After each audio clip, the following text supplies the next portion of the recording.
obviously Jose was really good. I think we just continue to see him kind of not be max effort all the time. And that's what I think we like, is the fact that he's using his two-seamer some. He's pitching with his changeup. He's using his breaking ball. He's spotting his fastball. He's changing speeds even with his fastball. So I think we see a more under control Jose as far as making pitches and maturity towards pitching. But then we still get to see the emotional, kid that loves to compete, and it's fun to watch. And Jose stepping up in a game like this to give you this final one, and Harvey pitched great too. So. Yeah, it was a pretty good pitcher's duel, obviously. Their guy was really good today too. And this is what you ask out of your guy, that he stops anything that's going on. Lose a couple and lose a tough one last night, and he comes up and steps up today, basically, kind of controls the game and gets us where we need to go. And then Phelpsy and AJ do a nice job for us, what they've been doing all year. Jose's velocity was only in the low 90s during the early innings. Is that part of what you're talking about? Yeah, he wasn't. He was getting it when he had it when he wanted it. You've seen a lot more two-seam. These guys are a good hitting club that are well. They do their homework.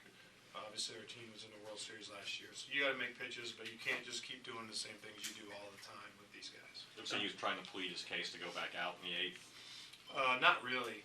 I think we, once the pitch count got up, and he had to really work through the 7th. That made the decision. If he'd had a nice, easy, clean little, 9-10 pitch inning without any traffic at all, then we would have thought about it. But at that point, the decision got made during the 7th.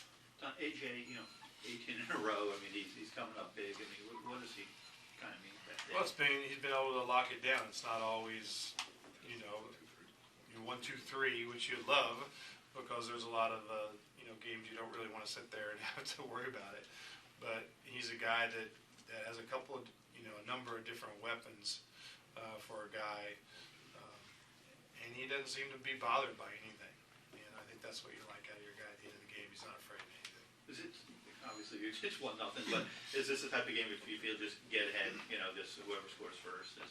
No, not necessarily. Yeah. They got some guys that are dangerous. They're a home run club. They kind of get you quick. You see it even there in the 9th. It looked like Cabrera just misses. Get that breaking away. He's a good breaking ball hitter. Just misses that to right. The last ball's hit really well, and Curtis is dangerous all the time. So, you're never really comfortable in that game. Jose is now 23-1 in this ballpark. Can you describe the magnitude of that accomplishment? I don't know. It's hard for me because I've only seen this year.